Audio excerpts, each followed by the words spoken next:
I'm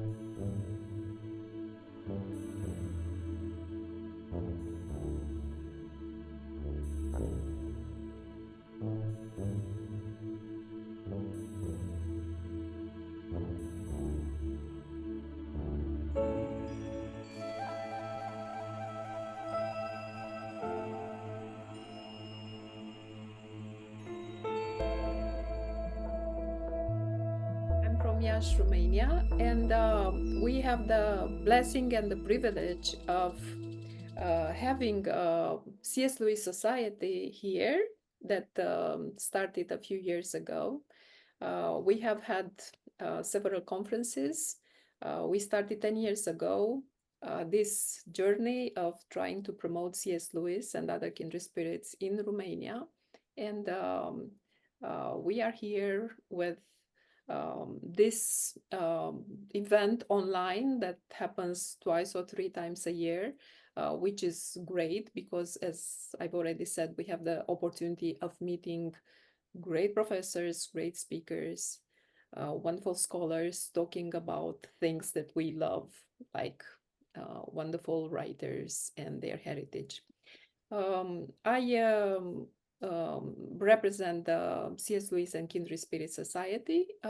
We organize the conferences in the University of Iași, and hopefully my colleagues that are part of the organizing team will just join soon.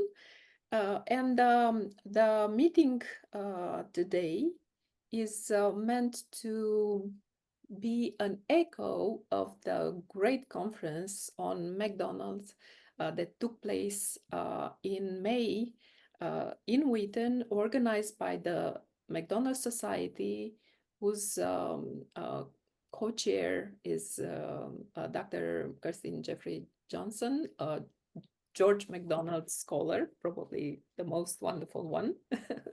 and together with the Marian Wade Center, they put together a great conference to celebrate 200 years since George MacDonald was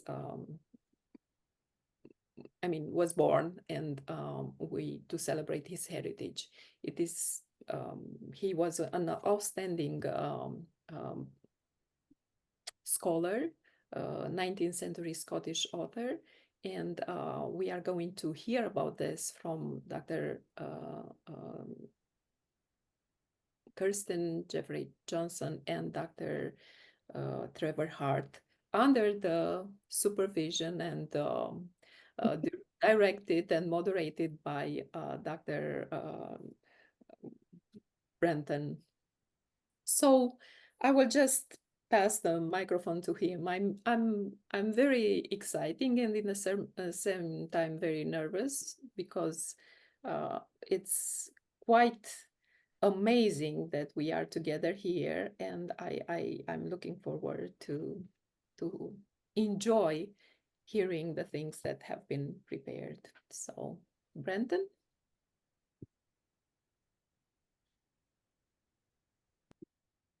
Thank you, Denise. You can hear me okay here? So I also want to just thank Agor Christie and the C.S. Lewis and Kindred Spirits Society and all these things for creating these events, which have happened 2 or 3 times a year through this pandemic era. And it's really one of the gifts that have come out of, what it wasn't a very fun event, at least not for me. So this is one of the discoveries that I've had, is being able to connect in these kinds of environments and hear from people around the world and listen to their perspectives, because in the end, this is what we love. We love to read, we love to think, we love to grow and to learn, and we've invested ourselves and our whole, for all of life, to continuing in that pathway. And so I'm excited today because George MacDonald will be an excellent way of enriching that pathway for you forward. So if you're new to George MacDonald, if you are an old George MacDonald reader, either way, I hope this is will deepen those things for you. And I'm going to introduce our guests in a moment, but I do want to say just a couple words about MacDonald. he's probably not, he has not been picked up by Netflix or Prime, and so we haven't heard about him much in our generation. Uh, Peter Jackson has not produced any of his films. There's been no major adaptations, and the most recent one was the one in which I was the minister and a philosopher at Wheaton College a couple of weeks ago, a month ago or so. And saying that's one of the best adaptations is not a long list, which means that we don't, as a culture, necessarily have George MacDonald with us. But if we have read really any kind of modern fairy tale or fantasy, if we have felt a bit of the kind of the Scottish recovery that's happened with stories from that space, if we have read of C.S. Lewis, either as fiction or as nonfiction, if we understand Tolkien and some of the other inklings, what you're looking at with George MacDonald is sort of the godfather of these movements. And Narnia has a particular, it's its own story because Lewis is telling the story of Narnia, but it has a particular flavor, or a particular hue, if you prefer, because of George MacDonald. And in fact, George MacDonald is so influential that for C.S. Lewis, it was the beginning of what was about a 15-year conversion experience for him, moving from kind of the angry young atheist to ultimately philosophical God and action. George MacDonald, I don't know if there's a book that Lewis doesn't quote or echo George MacDonald. I'm not certain. There's other people that were influential to him, like G.K. Chesterton, but he's also somebody who received from MacDonald. And there are, and then people like Tolkien as well. There's George MacDonald's, we're going to talk about his imagination, and so we'll come to a particular essay which is behind J.R. Tolkien. He's the Lord of the Rings author, but he writes one of the most famous essays on fantasy literature in the 20th century called On Fairy Stories. And there's a clear response that Tolkien's offering to George MacDonald. George MacDonald, a church minister, theologically trained, but spent much less time as a church minister, just because of the way that he was thinking and the way that he turned out to have this literary gift that allowed him to write huge amounts of works. Like Trevor is going to talk about his novels in a bit, and there's a lot. Like I have a whole kind of shelf of these novels here. And there are lots of them, and some of them just English normal novels, and some with some fairly heavy Scott that has been translated in some new editions for us recently. But he also wrote some of the more important fantasy literature, the Princess and Curdie, Princess Goblin books, The Light Princess, which I talked about, The Back of the North Wind, which you'll find clearly has been read by many of the authors of the first half of the 20th century, particularly children's authors. You'll find it in their work, even if it's not referenced. And you'll also, there's his two kind of fantasy novels, I guess, Lilith and Fantastes. And it was Fantastes that had that gripping experience for Lewis in his own imagination of what is possible, what is good, what is beautiful, and what is. And so that's George MacDonald in a nutshell. He has a whole great story, and MacDonald scholars are able to share that story well. But we've got two folks who are here with us today, and I'm going to introduce them in the tradition of these events. And it's gonna they sound like very grand introductions, but we're going to call each other by our first names after this point, and you'll be surprised that that's possible once you hear these resumes.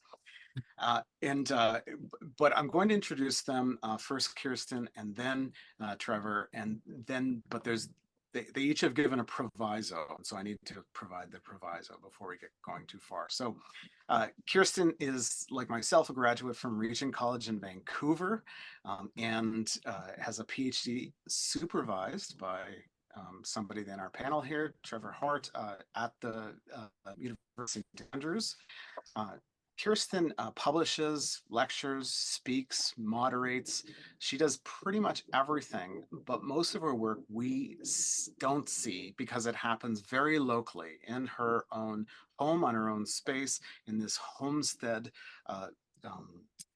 really gift, I guess, miraculous gift in the Ottawa Valley, where she has a home that she does conferences in, but it's the home that she has this library where she's hosted scholars and people needing rest or doing research. She mentors young people who come from the different universities or colleges or come from little internships. And the work that they do is not primarily academic. That's often done outside. It's primarily taking care of the farm, taking care of the property, restoring and rewilding at the same time much of that part of the Ottawa Valley. And she has such a generous heart and such a gift of hospitality that it stuns me when I watch her team, her minions at work. And so much of her life, despite the fact that she's got a you know, you can find articles she's written and books with her name on them and all those sorts of things.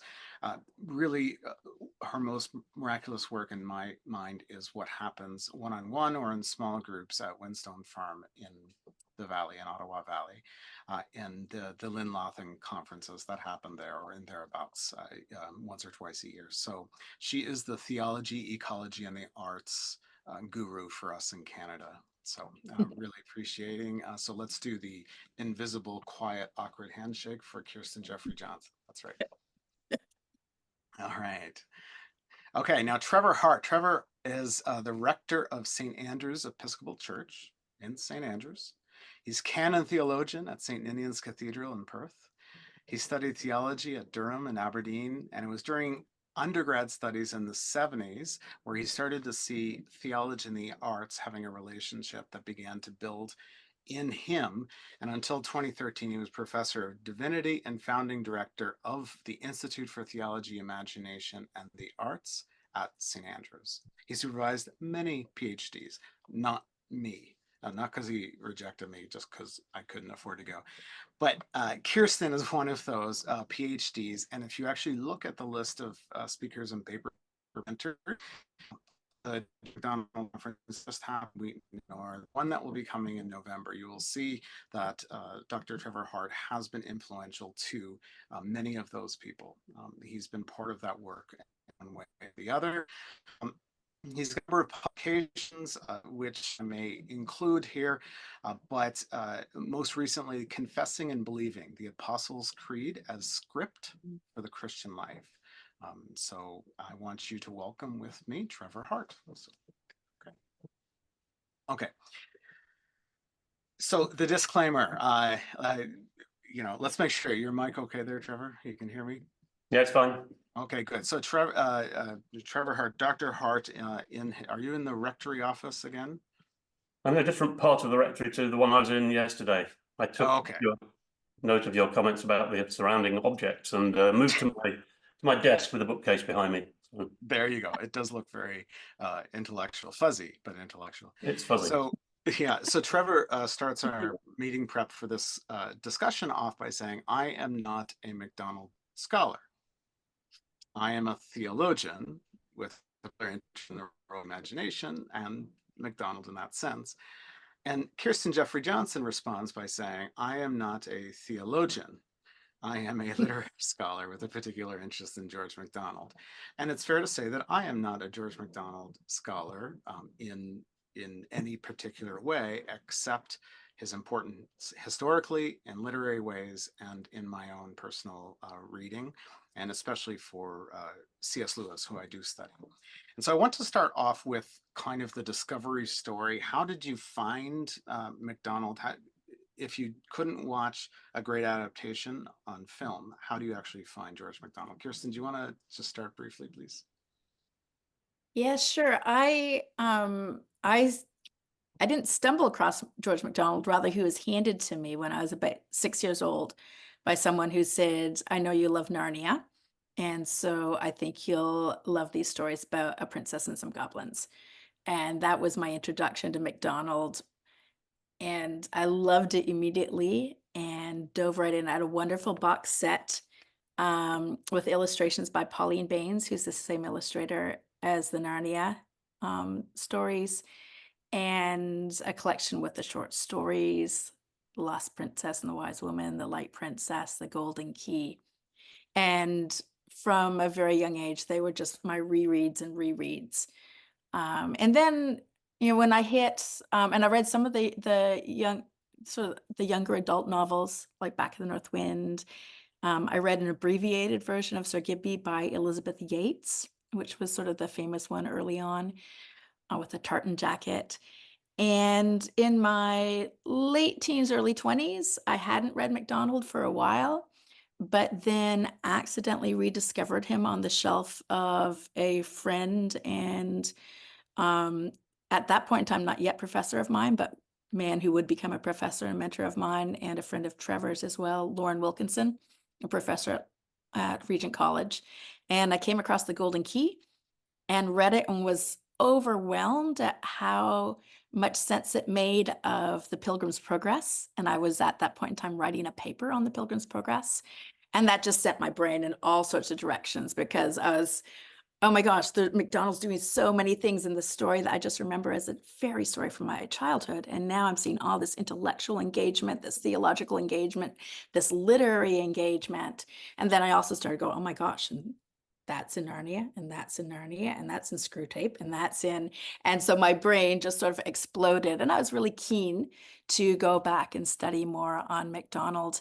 And I think I'll wrap that with one little conjecture. A couple of years later, I was taking a course from Lauren Wilkinson at Regent called The Christian Imagination, and Lauren asked a question, or no, I asked a question in the class that kind of stumped the class, but it just came to me after Lauren had finished a lecture. And I suddenly, I said, I can't think of all the people that we're talking about, these Christian artists in so many different fields. I can't think of any one of them who actually had a good home life or a good family life, which was quite a sobering thought to me. And so I just asked Lauren, and I asked the class, can anyone else name someone who seems to have had a really good family life as well as being a famous Christian imaginator? And people were kind of stunned silent. And a couple of people came up the next day, but nobody could come up with an answer, which I think is really sobering and really important for us to think about. And the next day, Lauren came up to me, and he had a couple that he wanted to throw at me. And I said, well, the one that really struck me after I asked the question was George MacDonald, whose adult children call him the most holy man that they knew. And for me, that was one more reason that really compelled me to dive deeper into MacDonald, because he didn't just write transformative literature, but I was aware that how he lived his life was quite unique as well. And the way he engaged with his community and his family was just as important as the work he published. And so I wanted to get to know better someone who was wired that way. Yeah, well, thank you. Thanks for sharing that story, Kirstin. It is striking when you get to hear his family history, and the connection with Pilgrim's Progress was the first thing I saw when I read Fantastes, and the main character is Anados, which means pathless, without a path, but it also means the upward way, which is an important theme in Pilgrim's Progress. And so then I decided to talk about this in a George MacDonald group, and they're like, no, there's no connection with Pilgrim's Progress. And you're wrong on the translation. And I'm like, okay. And I just disappeared, and I came out a decade later. I'm like, no, you don't know what you you're were talking right. about. That's right. And so I'm glad that you saw that link. It was one of the very first things I saw. Like as an adult, I read the Curdy books when I was a kid. So yeah, the princess books. All right. Well, thank you, Kirstin. Trevor, what about you? How does MacDonald land on your bookshelf? Well, first, I'd just like to say that I wish my children said that I was the holiest man they'd ever met or whatever, but I can guarantee they don't. That's just because they're overly critical, I think. I heard about MacDonald from friends when I was an undergraduate. I think, Brenton, you mentioned that my interest in theology and the arts, or theology and imagination, really started in Durham, where an academic, Professor of English, Ruth Etchells, taught 2 courses on theology and literature, and I'd never heard of, you know, so one of those things. Can you really? Is that a thing? I mean, can you do theology and literature? It doesn't sound a natural wedding of subjects. So was fascinated because I did literature as a high school student and took those courses, and I picked up along the way various names, but MacDonald was one of them. Fast forward a couple of years, and a very wet, windy afternoon in the Yorkshire Dales, where my then new wife and I were visiting her maiden aunt. And her maiden aunt was a typical maiden aunt. I mean, the excitement levels were fairly low in her house. We went shopping in a small village, Holmfirth in Yorkshire, which, for those of you who know anything about BBC TV, is where they cast the sitcom Last of the Summer Wine. It's very, very Yorkshire, lots of hills and things, tiny shops. And I found a second-hand bookshop, and it was pouring with rain, so I went in. And the name George MacDonald was still in the back of my head, and I was scanning, as you do, bookshelves, and I came across this. Here's my visual aid. It's show and tell time. So this particular shabby-looking, I mean, I'm terrible. My wife's an archivist, and I do these sorts of things, like use the spine of my books as a bookmark. It fell off. I didn't pull it off, I promised. And I know exactly when it was, because you can see in here, it was in 1984, October 1984, and I don't know where you can see that. It cost the princely sum in a second-hand bookshop. Can't get it focused there. And it says 15p anyway, which is not a lot of money. Even then, it was pittance, really. So this shabby-looking book I picked off the shelf and went back to the aforementioned maiden aunt's pad. And while my wife Rachel kept her occupied by talking about family history and stuff like that, I sat in another room and I just read and read and read the whole weekend. The book is Sir Gibby, and it's the first thing by MacDonald I picked up. I sat down, I started reading it, and despite some initial stumbling over the Doric language in it, I read the whole thing in that weekend. I was gripped by it. So MacDonald, for me, was really primarily through his novels. But once I started working more seriously on imagination as a topic for theological consideration, I rapidly discovered, through one way or another, that actually MacDonald had some of the most important things to say about imagination from a theological perspective that anybody had ever said. But most of the people writing on them in the middle of the 20th century didn't know he'd said them already, so were claiming credit for them. But that took me then to the non-fiction writings, and I got into those. And really, I don't think there's anybody who is quite as sharp on what really matters when it comes to giving a Christian account of the role of the imaginative in what it is to be a human being, and how that pans out in different areas of life. I said, I think, at the Wheaton conference that maybe that's because imagination crops up in every area of human life. Wherever you go, if you read a state-of-the-art manual on anything, whether it's psychology or philosophy or theology now, literature obviously, but other things as well, technical things. There's always, imagination is a buzzword now. Suddenly everybody's picked up on the fact that it's such an important part of what they do. And of course, MacDonald was into almost everything. He was, I think the word I used at the conference was a polymath. I mean, he just was one of those people. It's very hard to know how to describe him, because he was a professor of criticism, he was a preacher, he was a poet, a novelist, you name it. He did it, and he did it well. All that despite the fact his first degree was in chemistry, which also shows you his breadth. So he's got some very profound things to say about theology and science in the immediate context of the Darwin thing, completely unfazed and completely sensible. So yeah, I think because of that, he has this integrative view of human being and of the role of the imaginative in human being, but he's got a profound theological context in which to situate it. And obviously, I mean, he exercises imagination very well too in the novels and in the poetry and in the fantasy writings. So we have now, thank you both for telling that story. And in that story, we have children's novels, fantasy, or children's stories, fantasy, and those overlap. And then we have these novels that are, accessible in some ways and challenging, some of them more challenging than others. But Sir Gibby's the one that probably we hear about the most. And then essay writing, as well as the collection of unspoken sermons, the several collections, 3 collections of unspoken sermons. So he is all over the place. And that's not to mention all of the niche things and things he did for money or work or locally. So I'm impressed by the word, Kirstin, imaginator. Is that the technical term that you used? Is that? That is. That is okay. So imaginator. So that we need to write that one down because that one is in the books. It's the essential word, right? Okay. JJJ. Yeah, that's right. So imaginator. So MacDonald is an imaginator, but he also thinks about the imagination.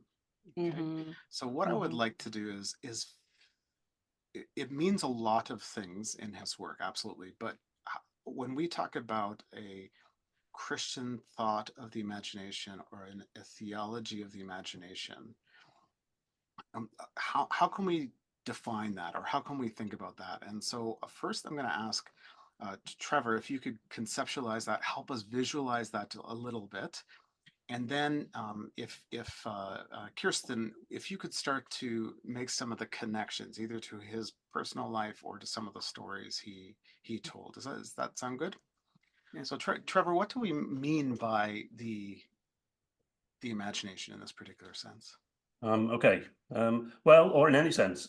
I said a moment ago that it crops up as a term increasingly in trendy discussions of almost everything and anything.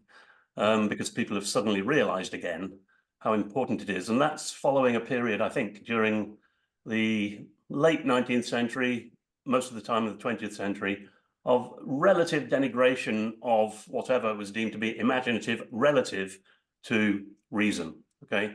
And that's very obvious in theology. And it's, I think, apparent generally in culture that somehow it's just, all this imaginative froth, we've got to keep it sorted out and in order, so we need to apply our reason. And even Lewis gets that to some extent. He likes the imagination, but he thinks at the end of the day we need to, apply reason to it just to make sure it doesn't get off and do any sort of antics that are unhealthy or unhelpful. MacDonald doesn't buy into that, I don't think. I think one of the fundamental things he says in his essay on the imagination, its functions and culture, is that, hey guys, without imagination, there wouldn't be anything we call reason. Because imagination provides us with the bricks with which to make straw, if we want to use that metaphor. It provides us with pictures, images, concrete representations of things, which we then make sense of, yes. But the making sense is also an imaginative activity because it's organizing things into patterns, right?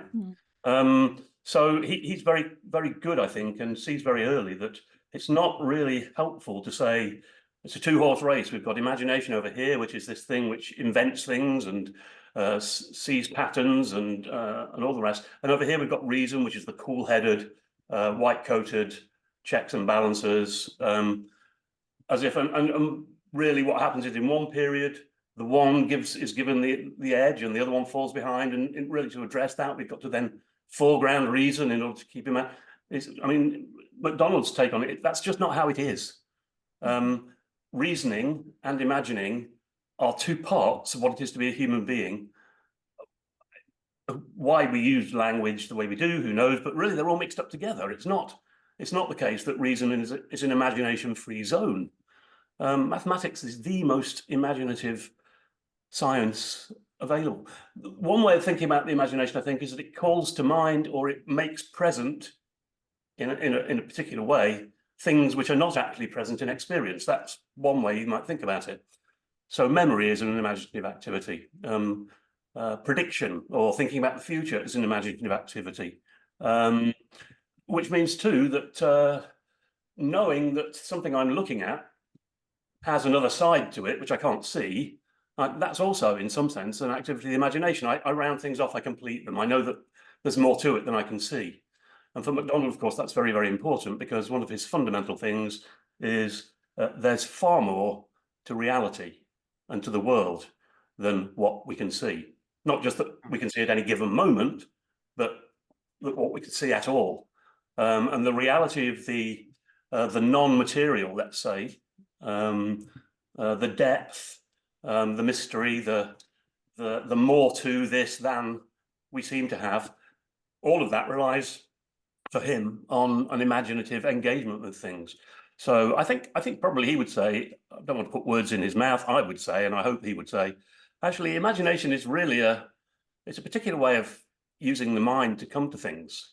It's a way of functioning. It's not a faculty. It's not a separate organ. It's actually a way of dealing with reality, and a capacity which enables us to deal with reality at its depths and beyond the immediate surfaces, which is where obviously sense experience gives us, and then we step back from it and reflect on it. So yeah, so there's a lot mixed in there, but hopefully that gives you some sense of what MacDonald, I think, has to say about it. Yeah, well, let's focus in on Kirstin's word inextricable, which she spelled correctly against odds that I couldn't have faced in the chat box there. So two islands that have like a bridge between them is kind of one of the images that popped up in this conversation. So reason and imagination. The other one being the island of reason, or the island of imagination with reason as this gate around it or pathway through it or something. So can you give us some other kind of image that captures inextricable, Kirstin? What's two things, like what do you mean by inextricable? Yeah, one place MacDonald talks about reason, about science and poetry as being two sides of the same holy coin. And I said, part of me wants to say even that is too, for what he really says and does, seems too defined. But actually, if you think the same side of a coin, where do they meet? There is no division. And I think, I feel like Trevor did a brilliant job at like explaining that imagination cannot exist. Well, to start with, reason cannot exist without imagination for MacDonald, but nor can imagination exist without reason. And the healthier each is, the healthier the other is. And it's unhelpful dichotomy with which we've worked for a long time. And I too would agree with MacDonald that it's actually a false dichotomy. And it's actually led us into a lot of problems dividing the two. And I think a good dive into scripture, into how God teaches us as humans, is a great way to help us understand that, given the most important piece of information that we can be given is a person, a story, the gospel of Christ. I mean, what do you do with that? You cannot parse that out into strict reason, into a bunch of points. And MacDonald himself loves calling his readers, whether in his imaginative fiction or his non-imaginative, see, right away, we got a problem there, right? We've been taught to say imaginative fiction and not, in his fiction or his nonfiction, he's constantly calling his readers to dive into the life of Christ, into the story of Christ, to immerse yourself so much in the gospel that you are sensing what it might have been like on those dusty roads and hearing that stories in a very Ignatian way. So it's not just in his fiction that he wants us to think of imagination as fiction, but he's asking us to pull into what we believe as fact and engage with that in a really unusual, imaginative way too. Before I get myself too convoluted in my own brain there, can I read you a few of MacDonald's quotations about the imagination?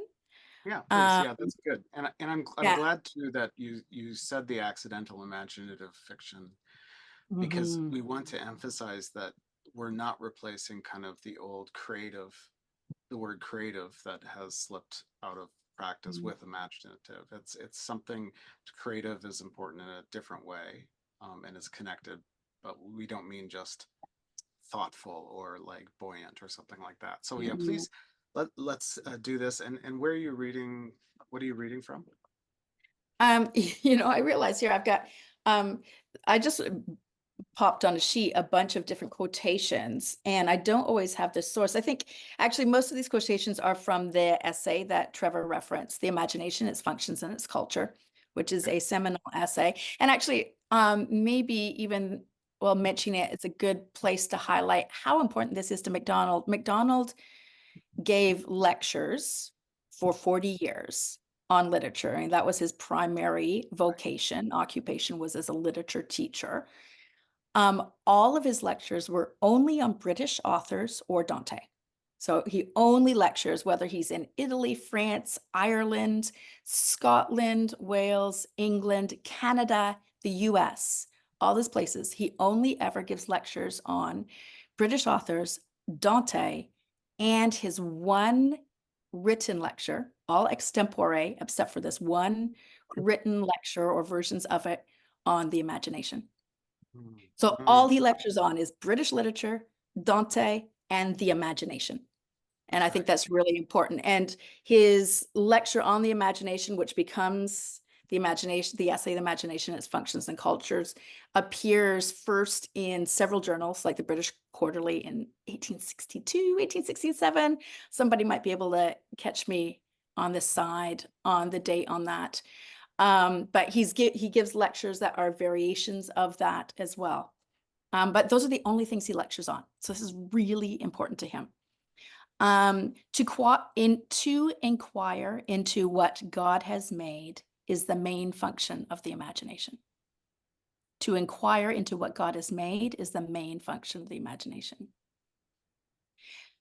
Here's another quotation. But while the imagination of man has thus the divine function of putting thought into form, it has a duty altogether human, which is paramount to that function. The duty, namely, which springs from his immediate relation to the Father, to God the Father, that of following and finding out the divine imagination in whose image it was made. So we are made in the image of an imaginative God. To do this, he says, how do we do this? We do this by the man must watch its signs, its manifestations. He must contemplate what the Hebrew poets call the works of his hands. There we're back to the environment. MacDonald says our imagination is going to be severely crippled if we do not pay attention to God's creation outside of our walls as well. Elsewhere, he says the imagination of man is made in the image of the imagination of God.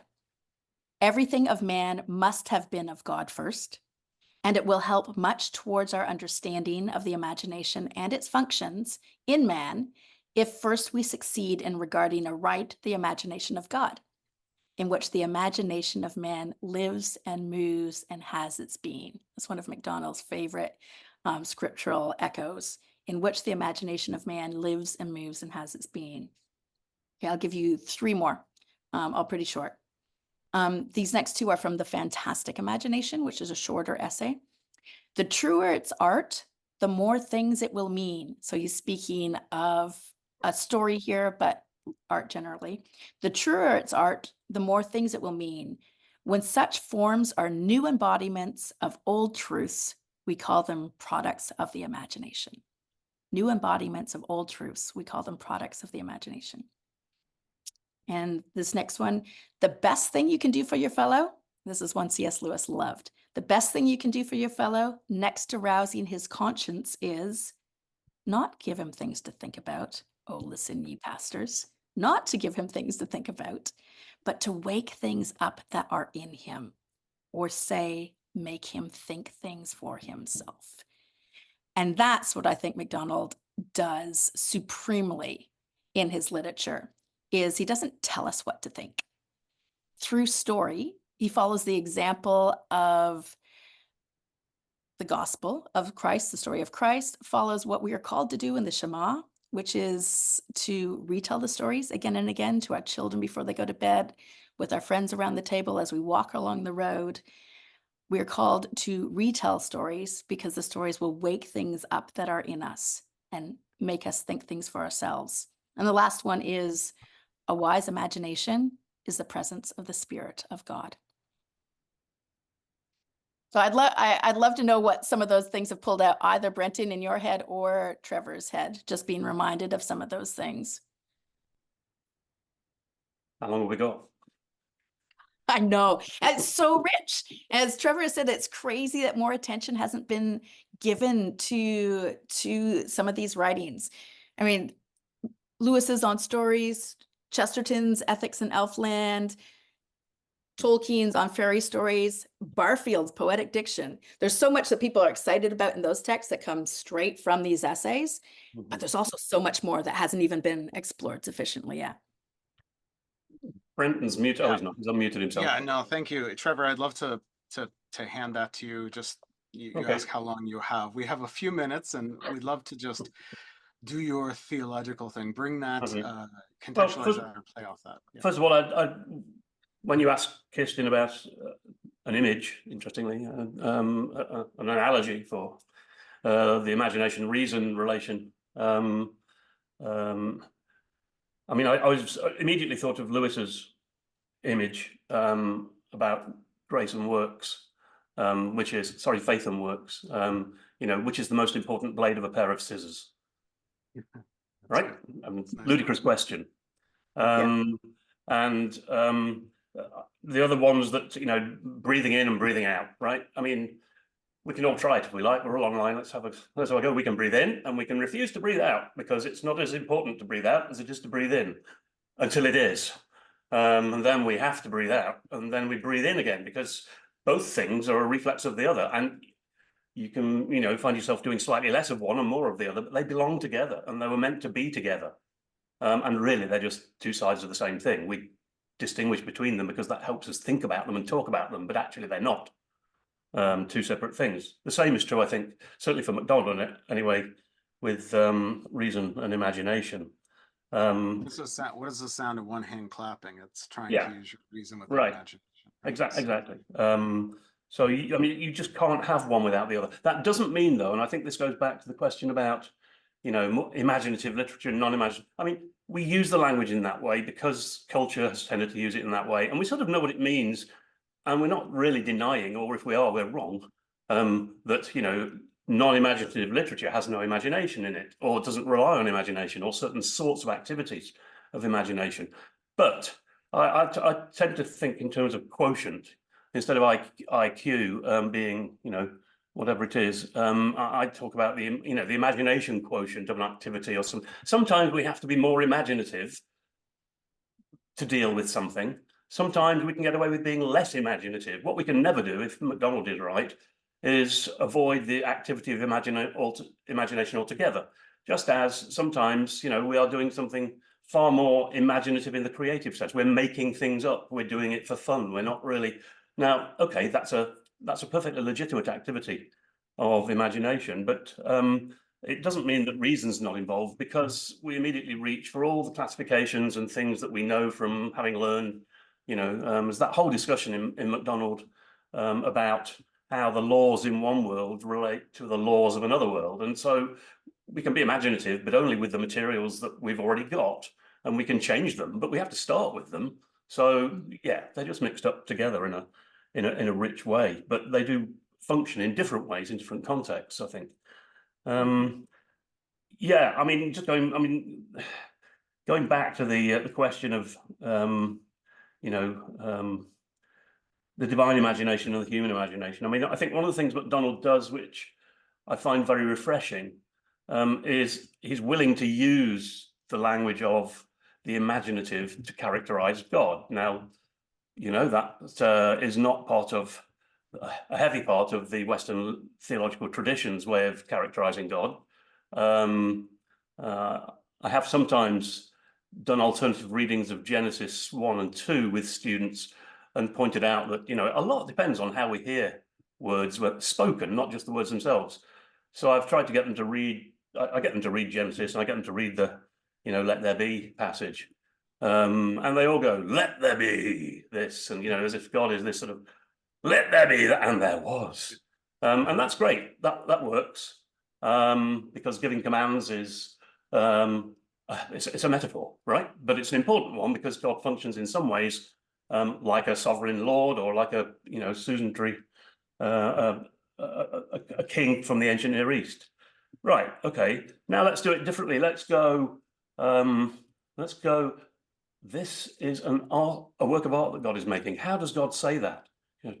Wow, let there be light, and let there be creeping things, and let there be, now that totally changes your theology of creation at that point. It's not an alternative, but it's a very important supplement or complement to the traditional thing. And as I've pointed out to students before, that's particularly important when you remember that Israel's greatest king was also a poet. Right? So they belong together in Israel's consciousness. But that whole thing of characterizing God as imaginative and situating human activity, whether of reason or imagination or anything else, within the context, and trying to understand how they relate to one another. And clearly there's been a whole tradition since the Renaissance in particular of seeing them as somehow in competition.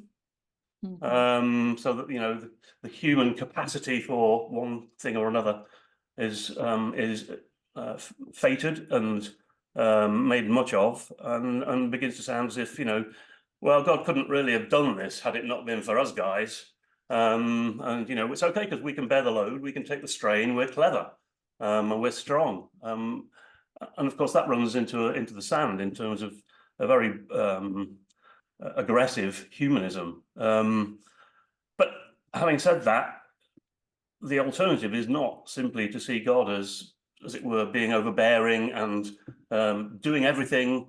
And basically our role as human beings is to sit up, shut up, and listen up, right? God draws human beings in to an activity, into a process, into a project. And it's imaginative on God's part, and it's highly imaginative on the part of human beings, but not in a way that's intended to contradict or gainsay or anything else. Well, it's actually participating, carrying on God's project with human participation, fully engaged. That's a very different way of thinking about the relationship. Great artists inspire creativity in others. They don't try and shut other people down and say, that's my responsibility, get out. Or you just sit in the corner there while I do this, because I'm the only person who can do it properly. I think MacDonald there's a lot that could be done with that in terms of thinking about, how the way in which artists hand over their work, in a sense, always in an incomplete form, because it always has to be made sense of. It has to be performed, or it has to be read, or whatever it is. And I think MacDonald's onto that. He's got his finger on that pulse. Sorry, Trevor. I just wanted to say, just as like a split second before you said participate, Kirstin put it moves into participation in the chat box. So okay. Like you're clearly sinking, Michael says, into a story. Then Kirstin adds, God calls us to be playfellows with him. And that's like an interesting word of help meet. It's how God's described at points in scripture. So it's really unfair for me to do this because you've been each provoking and poking at our contemporary conceptions and at some of the kind of modern thinking that sticks in our brain and some of the assumptions that we walk around with. You both have been poking and using George MacDonald to poke into that. And that's what I want to talk about, is the prophetic element. So when we mean prophetic imagination, in what ways is George MacDonald able to speak prophetically? So not just forward, prescient, but also within that other sense of prophetic. So, how is MacDonald, his imagination prophetic for our particular moment, or his concept of imagination prophetic for a particular moment? So, and either of you who would like to begin. Kirstin. Thanks, Trevor. I always want Trevor to go first. But where my brain just went at the moment here, Brenton, is maybe not what you're thinking entirely, but when you keep on emphasizing the word prophetic, and so rather than what is, as you say, rather than what is prophesied, is MacDonald throughout his work tries to engage with theology, with humans, with life in the same manner as the prophets did that he sees in Scripture. The prophet with which he most directly engages most often is Isaiah. Isaiah really is his prophet, but he engages with all the prophets through the Old Testament. And what the prophets do is write and speak to us poetically, storied fashion. And that, it comes back to what we were saying earlier about the gospel of Christ, but MacDonald really takes that on. And I've talked elsewhere about how Princess and Curdie really is an engagement with the text of Isaiah. So there he is looking very specifically at this whole prophetic text, which in the Victorian times was often referred to as the fifth gospel because it's so focused on the coming of the Messiah. And MacDonald is pushing back against some of the biblical studies dialogue that's happening at the time, most specifically with Matthew Arnold, who he loved deeply, but disagreed with deeply. And MacDonald is trying to, I would say, I'll back up, he isn't trying to, he retells the story of Isaiah in the same fashion as Isaiah does, through a story.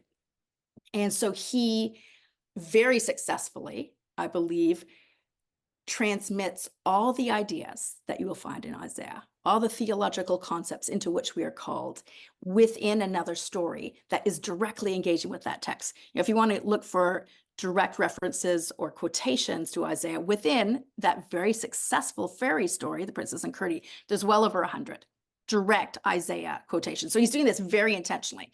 So he's calling us to the prophetic text, but he's also showing what the prophetic text, how the prophetic text offers its prophetic message, and participates in that with Isaiah to yet a new audience. And so it might have been exactly what you're looking for there, but that's what pulled out of my head, and I think is quite unique in what MacDonald does. I said quite unique, and yet he's participating in an ancient Christian literary tradition, right? So it's an ancient tradition with which he's participating, and he's pulling us forward into that. And it's the tradition that Dante engaged with. It's the tradition with which today we see some people starting to re-engage a little bit. I think particularly our poets like Karen Meal are participating in that again. And the one little tag I'll stick onto that is he's helping us remember how current Isaiah is to his own time by being incredibly current in his own time. So in this particular example of the Princess and Curdie, he is addressing real life issues that are happening in his day and age. He's reiterating the exact same issues in Isaiah's time, but he's pulling us to attention to the social justice issues of his day and age and engaging with voices of his day and age, Adam Smith and Smiles, who began the self-help movement, and Francis Galton's perspectives on eugenics, etc. It's all happening within this fairy story, within this beautiful story, within this poem. And it changes the reader, whether the reader knows it or not. And that, I think, is prophetic writing. Well, I love that. I do. I did not expect that answer, Kirstin. That's not how I imagined you would go, but it is lovely, and there'll maybe be a follow-up question on that. I do want to note, though, Princess and Curdie, the sophisticated theological exposition you talked about, is, I don't know, 100-page children's fairy tale, something like that. Like it's just like it is a story. It is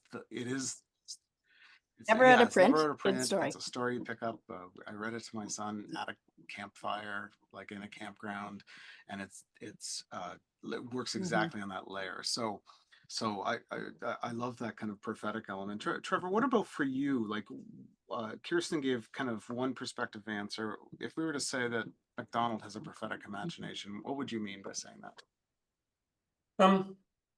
I think the prophetic is intrinsically imaginative.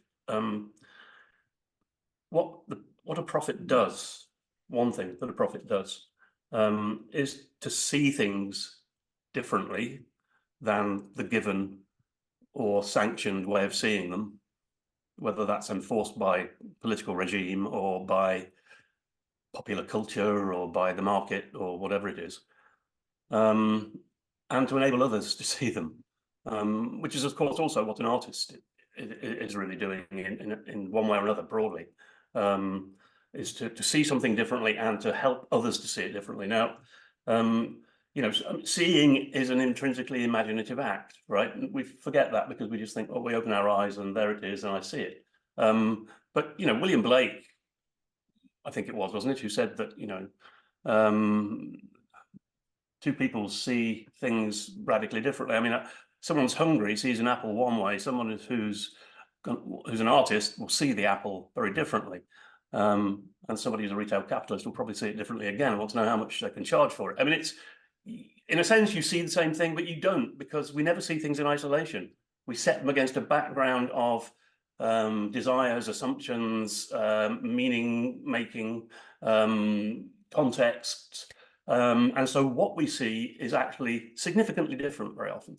And we have to look again. And of course, that's what the artist can also do. Wonderful scene in the Girl with the Pearl Earring. I don't know whether you remember it, where Great is looking out of the window and I forget, what's his name? I'm going to say Colin Thingy, the actor, but you know who I mean, says, "What colour is the sky, Grit?" And she looks up and goes, "Blue." And he says, "No, no, no, no, look." And then there's a protracted, drawn out period where she goes, "Oh gosh, it's not." Now, why did she think it was blue? Well, because everybody thinks the sky is blue. We're told the sky is blue. And it sort of is sometimes. But if you stop and look, it's all sorts of colours at any given moment.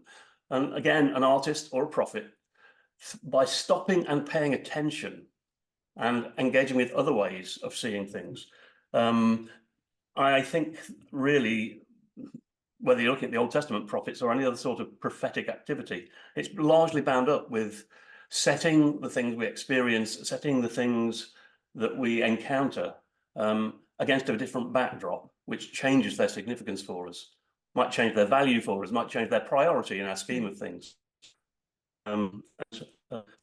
Again, those of you who are interested in philosophical stuff, I mean, Charles Taylor's writings for the last several decades have been about the only term he can come up with is a neologism, and it's not quite as good as imaginator, but it's imaginary. So, you know, he talks about social imaginaries and cosmic imaginaries, and what he means is the picture, the broad picture, which no one could ever specify in detail, but which we build up as a backdrop and we carry around with us, and we see things in terms of. Well, a prophet will just literally, deconstruct that and substitute a different backdrop and help us to see the world differently. And I think MacDonald knew that, and I think he saw just how important imagination was as a driver for the heart and the will, not just the mind and everything else. He also, interestingly, very briefly, he was actually prophetic, I think, when it comes to handing a note to intelligent people to grasp the importance of the imagination. I mean, things that people are writing about imagination now during the last 50 years, I don't think any of them, as I said right at the beginning, I think any of them are original, really. I think, and maybe they weren't even original to MacDonald, but he was the only person saying them in the middle of the 19th century. And obviously, he was already at that stage engaging them with modernity, with science and with other forms of life which are part of the modern world. So he was prophetic in that sense. I think it was a foresight of the importance of this capacity, or, you know, whatever it is, faculty, organ. To be imaginative is fundamental. Richard Carney, who's another philosopher, has written several books on the imagination, has a nice phrase. He says, "Better to understand the imagination is better to understand what it is to be human." I think MacDonald would agree, if he hadn't been dead for 100 years before Richard Carney thought of it. So yeah, you gotta be careful when you're people 100 years later after you died start stealing your quotations. So we're gonna move to some questions. Some are already coming in. We'll come back to Princess and the Curdy and participation in that question, and then some question here about perception. Actually, I'm going to hold the question that I have in my mind. I just like to just hold it for a little bit because I think it may come out in this discussion. Aaron has asked kind of a question about the distinction of imagination and reason, Trevor, that you've been talking about. Aaron asks, is it perceiving through the senses versus consideration of the mind? Is it a sensual mind distinction, or is that too distinct for you? The person who I've read recently who is the best on this is Ian McGilchrist. I don't know how many people have heard his name or come across his works. They're not easy, but he's another polymath. And he has an analysis of what's going on in our engagement with the world. And part of that analysis is he says we're doing two things at once when we engage with the world. In one sense, we're immersed in the world. So there's lots of things happening at any split second. I could never describe everything that's happening around me at the moment. I'm in this welter of constant change and things are never the same from one second to the next. And then we step back from that and we think about it. And his point is that when we're thinking about something, we're not actually experiencing it. Of course, it's almost simultaneous. But when we're thinking about it, we're thinking about abstractions. We're thinking about things we've drawn from perception, from our experience of the mix. We're sorting them out into classifications. We're putting them in boxes and making sense of them. That's a highly imaginative activity.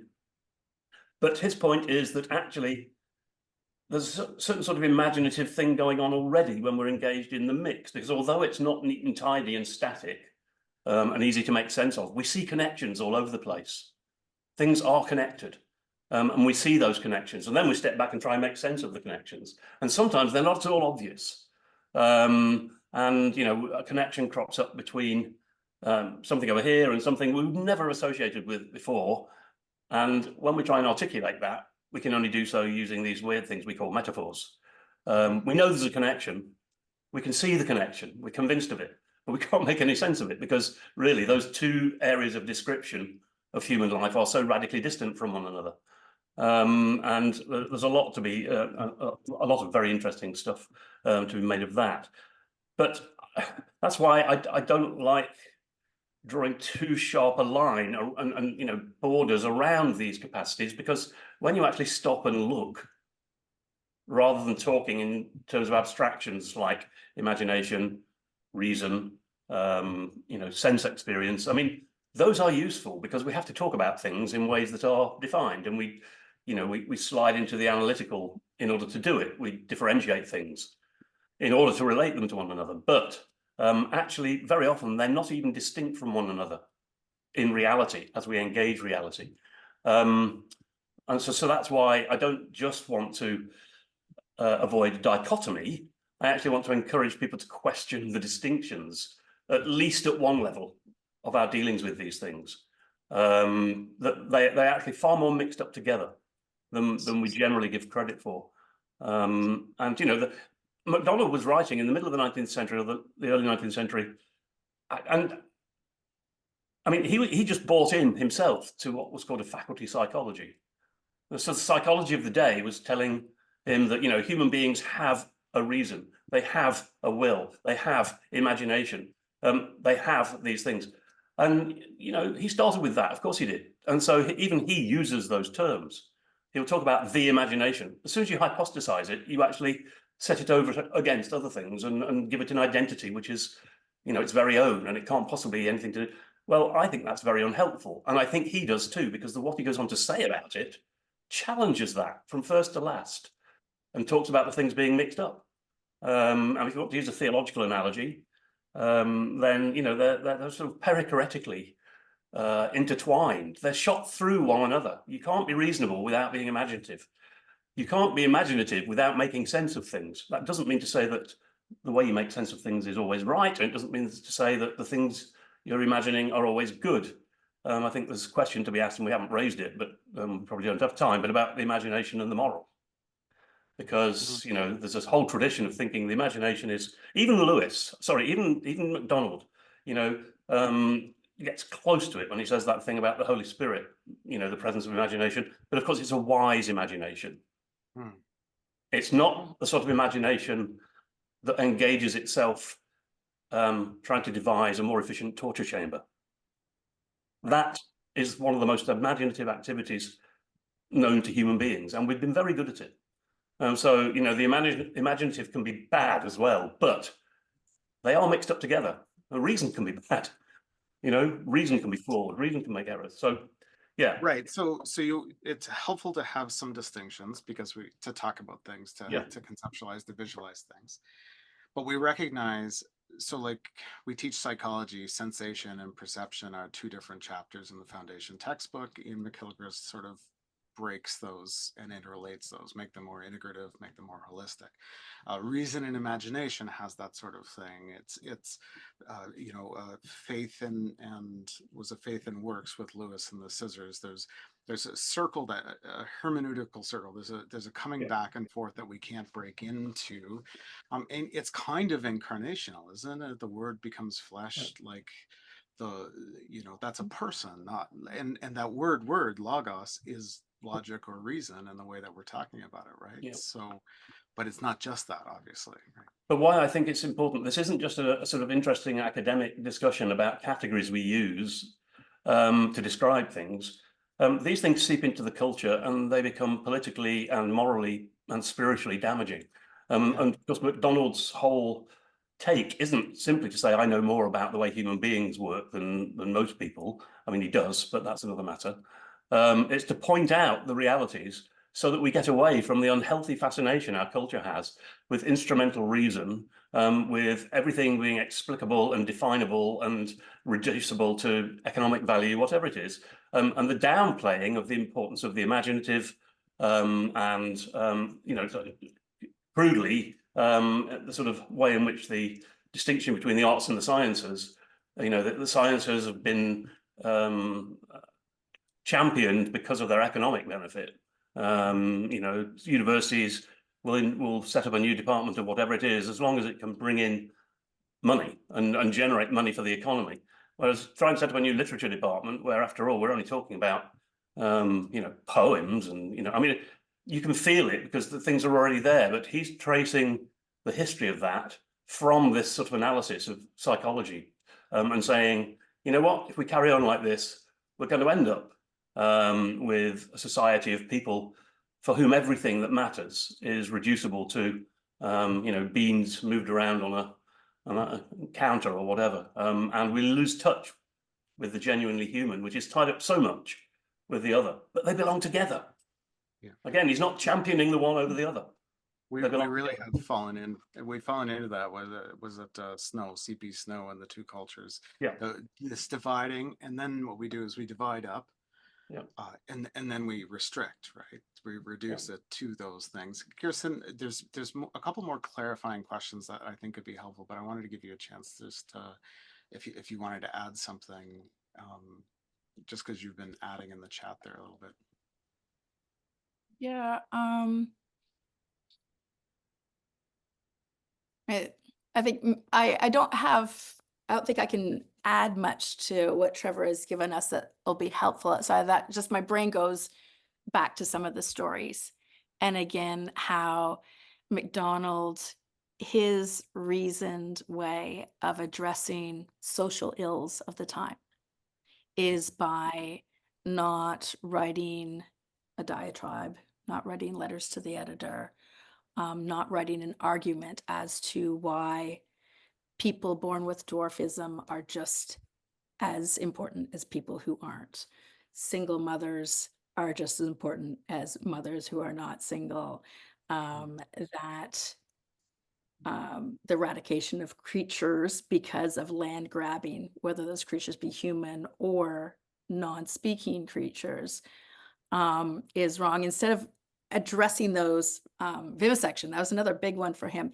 He writes stories that pulls us in so that our imaginations and our reason begin to work, more healthily, that it is this healthy response. So in Thomas Wingfold, the curate quickly comes to realize in the story that the reader quickly comes to realize along with the curate that the wisest teachers, the wisest pastors in the story are not the Apollo-esque canon son who is a big champion of Francis Galton and horrified when he sees people with dwarfism and says, oh, those people should not be allowed to propagate. We need to get rid of creatures like that. And because in the story, you've been so drawn in the story and these two humans, you care for these two humans, you love their relationship with each other, and you've watched how they've pastored and guided and taught the minister, you recoil in horror at this response to these beautiful people. And that is a holistic imagination and reason working together that changes the perspective of the reader. And MacDonald, you can go through on various social justice issues, the treatment of women, all sorts of different social justice issues through the Victorian era, that MacDonald made a huge significant change in public attitude towards, because of people entering his stories, being able to address these issues, not in just a bunch of logical points, but actually engage with them as people, as stories, through art, through imagination. I think another obvious one is the aging. Yeah, say that, Trevor. The aging.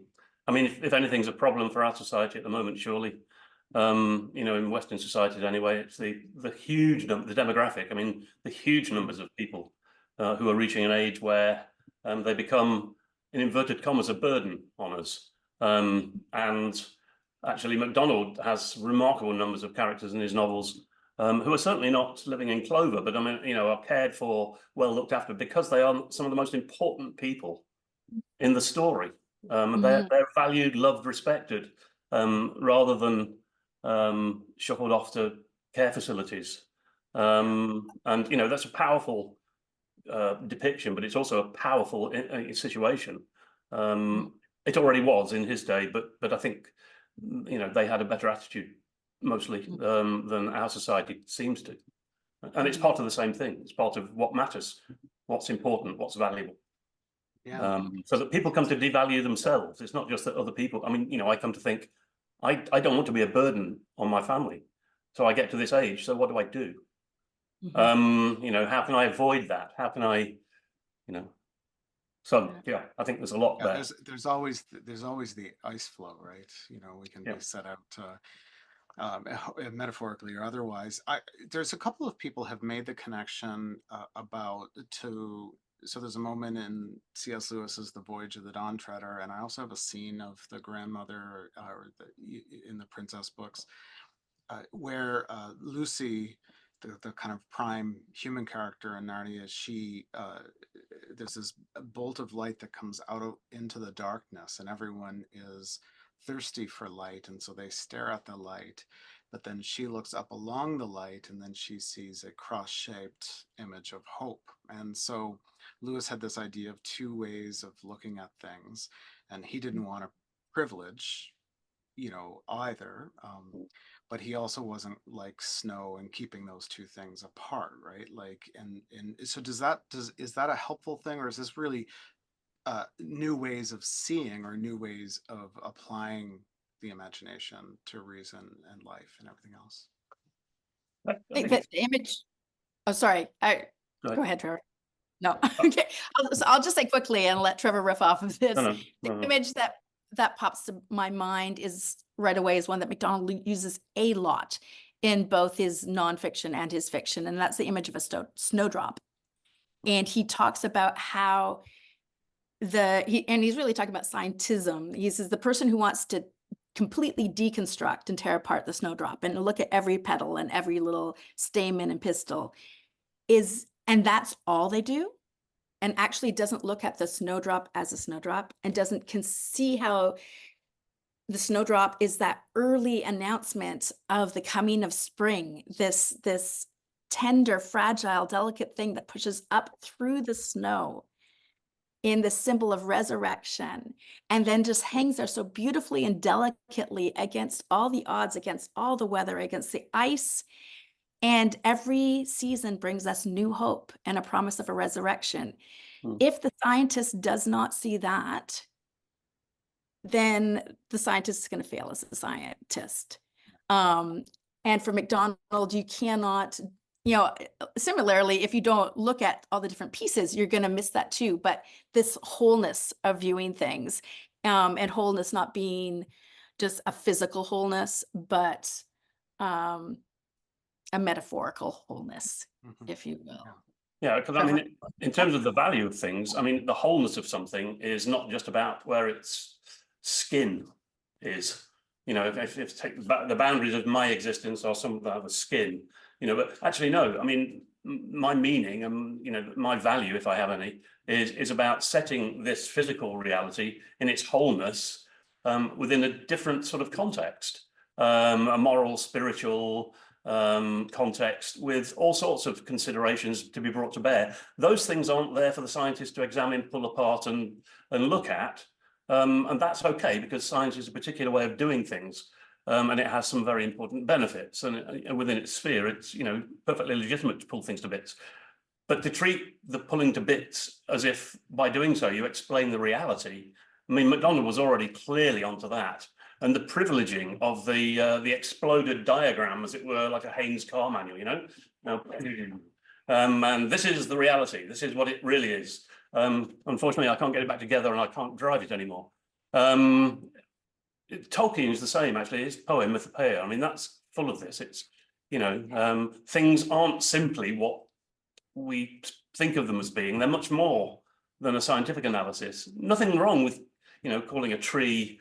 I don't know I'm not sufficiently a botanist to be able to describe a tree, but whatever it is, once it's broken down into its botanical bits and pieces, but to fail to recognize it as a tree is, it's a huge loss, because, and actually in terms of our humanity and the way we engage with the world, its existence as a tree is far more significant for us than this exploded analysis, which might tell us something important about trees, but doesn't tell us what a tree is. And I think MacDonald shares in that resistance to allowing the term reality to be attached to the reductionist, materialist, breaking things down to their smallest parts, because that's what reality is ultimately. I've never met a human being who experienced a tree in that way. MacDonald hadn't either. And so why on earth privilege one way of viewing something or one level of its existence and stamp that with the term real, and everything else is simply, well, that's, less than real? No, it isn't. And it's a very holistic view. And I think that sense of, the whole of something is very important. Yeah. So I think you've both captured that. There's one question I'd like to just note but set aside, okay, just because of the complexity of it. And it's Michael Pucci, I don't know if I said your name right, asks about Coleridge's primary, secondary, fantastic imagination. And I know that those essays are responding and in conversation with Coleridge, or I think they are. We don't want to answer that question, but is Michael going in the right direction to be thinking about those things? Yeah, I think so. And pick up in particular on Coleridge's distinction between imagination and fancy, not fantasy, fancy. And that's a very specific category for Coleridge.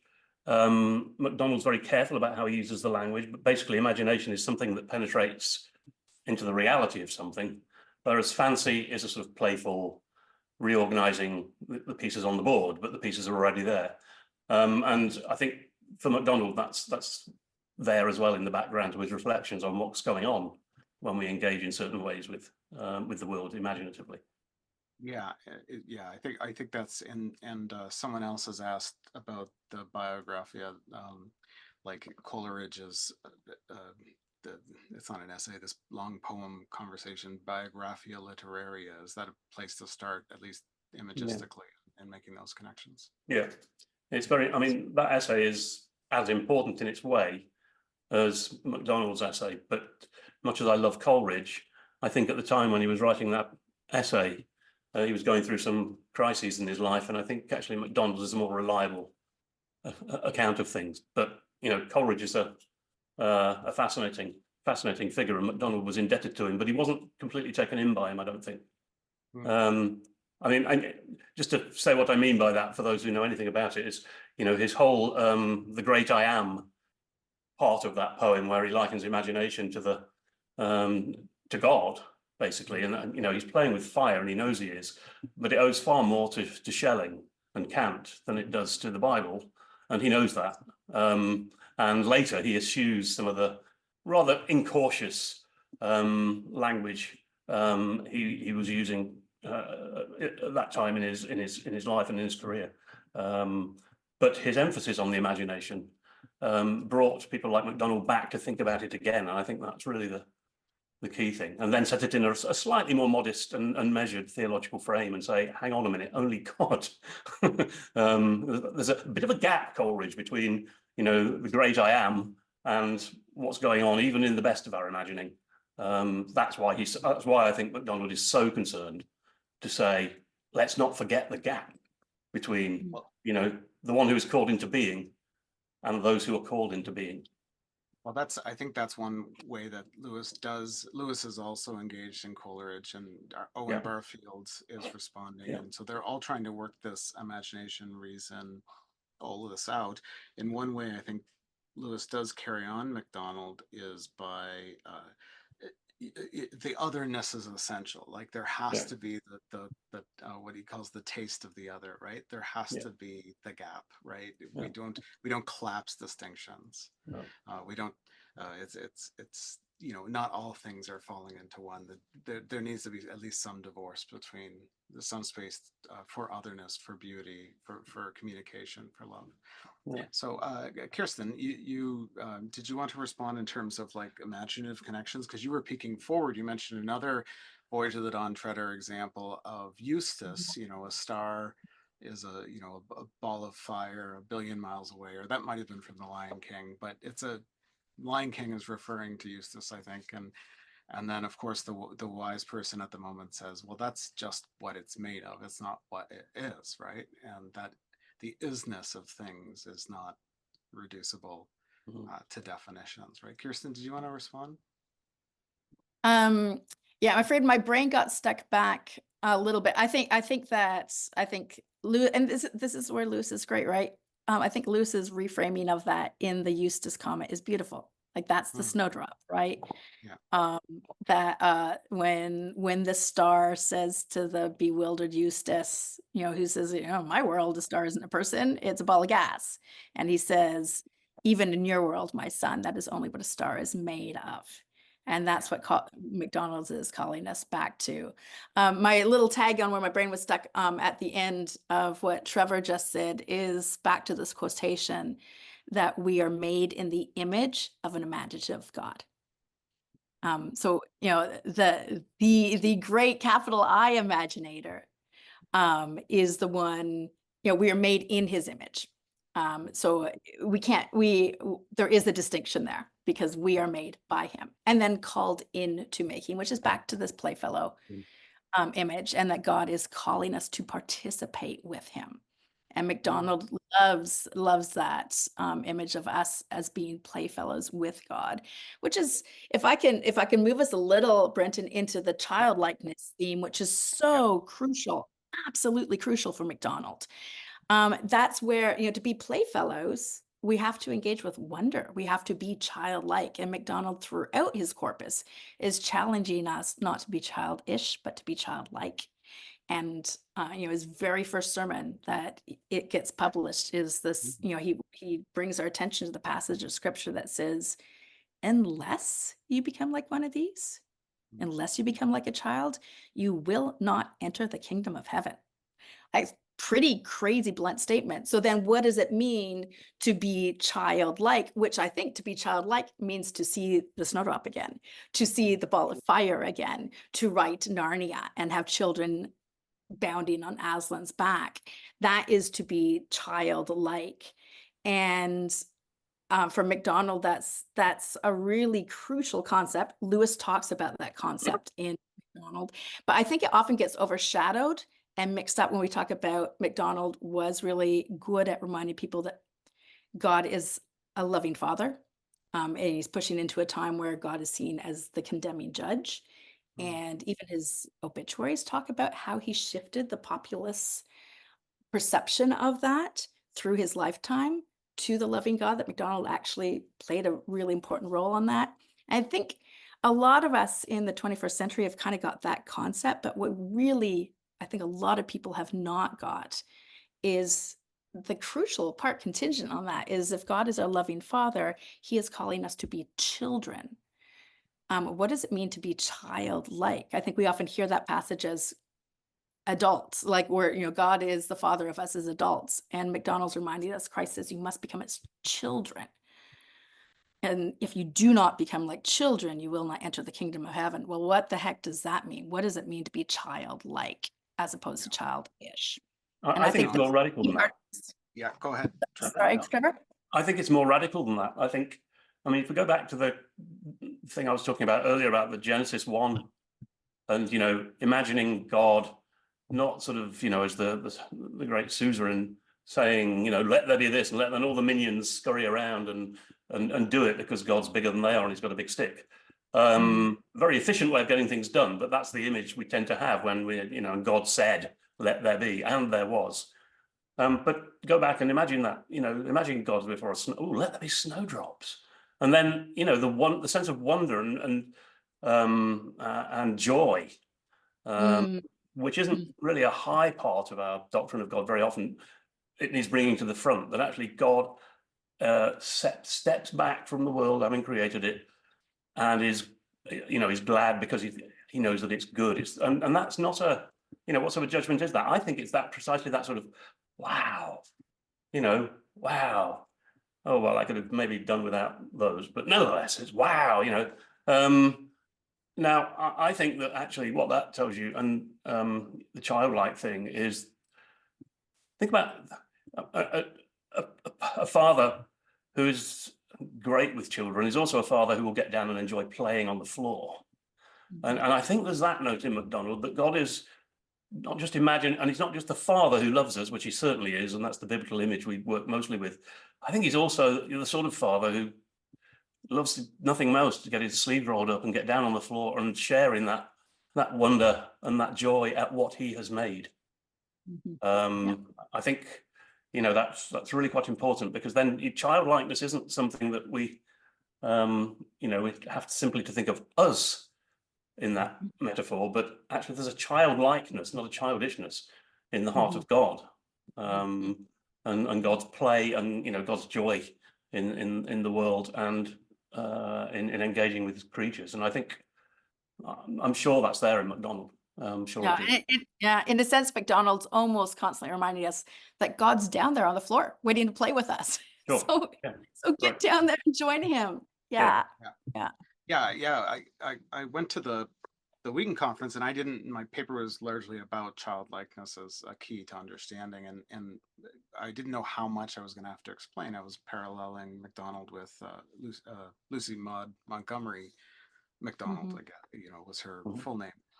And the image I was trying to suggest was, we can't, unless we have a childlike imagination, unless we have a childlike heart, unless we not just the eyes of the child, but that full perspective, we can't get through the door. But it's not because we're too big, it's because our imaginations are too small, right? It's that upside downness, I think. So Kirstin, you were talking about the social justice and those issues, particularly in the novels where they're characterized, right? They're in villages and towns and all that. Even when there's not a moral right at the top of the story, there does seem to be that upside downness, right? That tugging and pulling and changing of perspective. What would you, Kirstin, what should, we're gonna kind of pull things together here and then open it up, and effectively people can turn on their cameras in a couple minutes and then just chat and you know, enjoy one another and think philosophically and all the rest. But what should folks be reading, Kirstin, to and I would love for you to, you can talk about the nonfiction novels, but particularly the fantastic stuff, particularly if there's readers of C.S. Lewis, like where should they go to connect with MacDonald? Well, thanks for saying particularly if they're readers of Lewis, because it's so hard if I don't know the particular person, because what's amazing with MacDonald, he has so many different genres. Yeah. And so, you know, if you're just a Shakespeare scholar and you don't like any other type of literature, well, then go read his Hamlet. But as far as the novels, I mean, the easy one there that a lot of people haven't read, Lewis's favorite of the novels, so Lewis says, is What's Mine's Mine. Which I, is also MacDonald's most environmental novel. He actually accurately predicts the eradication of certain species in that novel, but also a deep engagement with the book of Isaiah. And doesn't have as much of the Doric in it, so it's quite accessible. Though a little shout out here for the translation work of David Jack, where he's got the side-by-side texts. For the novels that do have the Scottish dialect in it, he's got side-by-side text, which makes it anybody can read it. If you're wanting the fantasy, please do not start with Lilith, and probably not even Fantasy. So that works for some people. But those people are the rare ones. It does work for some people to start there. But I think if you start with the princess books and with the Golden Key, the Lost Princess, the Light Princess, and one of my favorite short stories, The Day Boy and the Night Girl, which is also known as Photogen and Nycteris, in which in 1860s, MacDonald has an interracial marriage.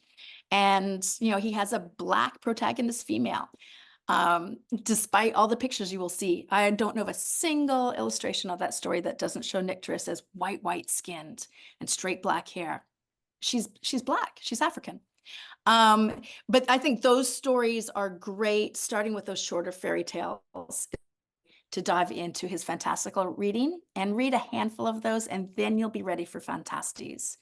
And although Lilith is not a sequel to Fantastes, it actually does have the descendant of the protagonist in that story is the descendant of the protagonist in the first story. So definitely read it after you know MacDonald a little bit better. Oh, good. Excellent. Trevor, what about you? For readers of Lewis, where would they go next, particularly? Well, I come at this slightly differently. I think I may have misheard your question when you asked, when you intimated it yesterday, because I mean, Kirstin's given the answers that I probably would give as far as MacDonald's stuff, right? So I was asking myself, well, what today is there out there which might do the same sort of job that MacDonald was doing in his day? And that I think, you know, the Lewises and Chestertons and Dorothy L. Sayerses could be seen in their own way to have been doing in the middle of the 20th century.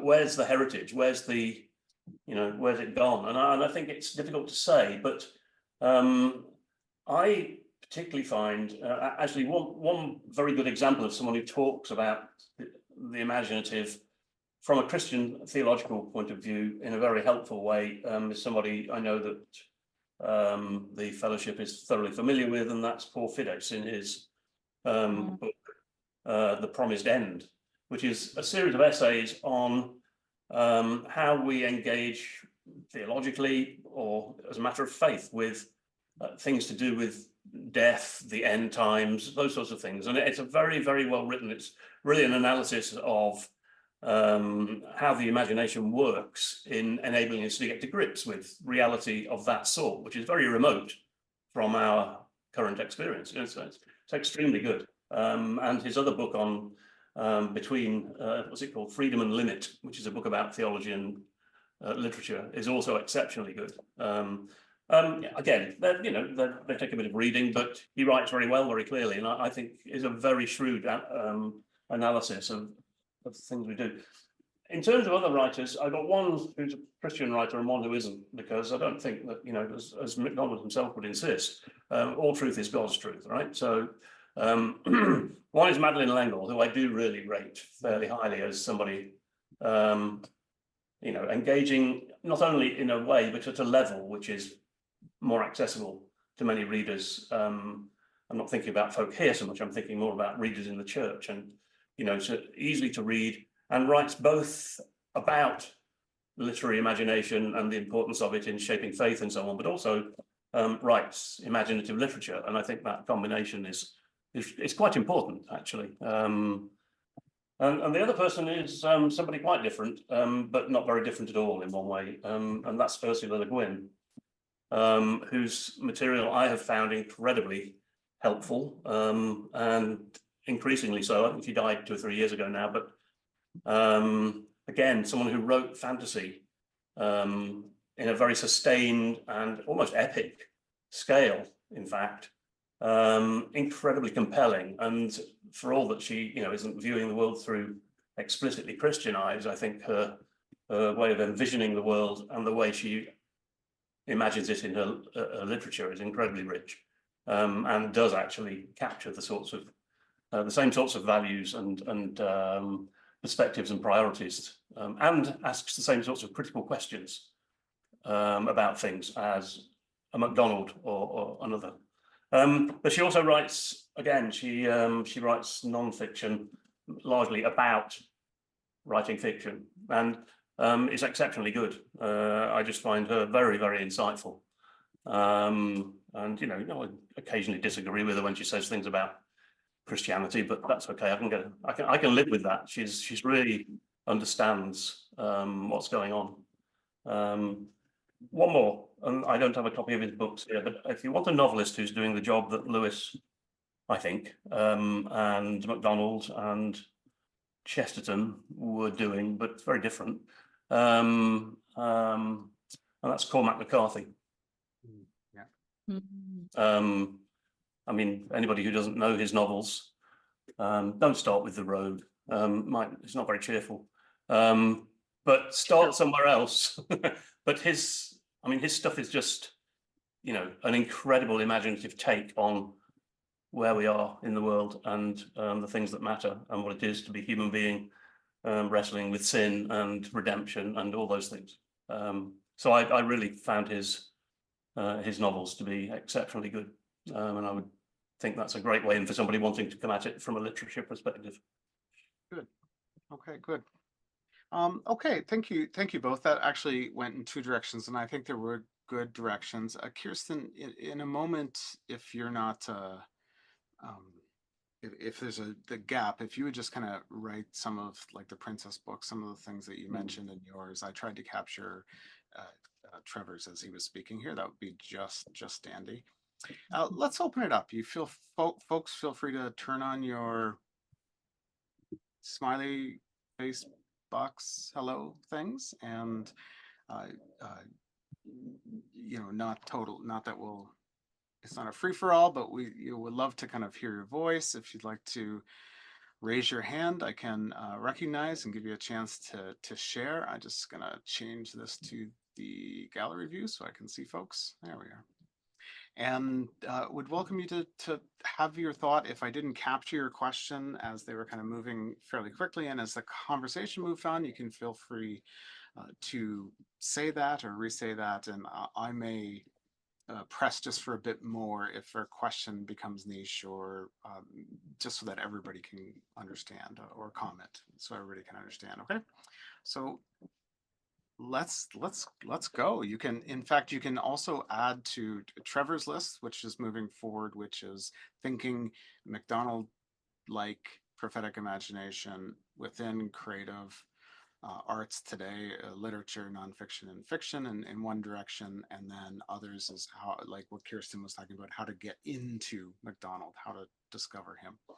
Okay, who's first?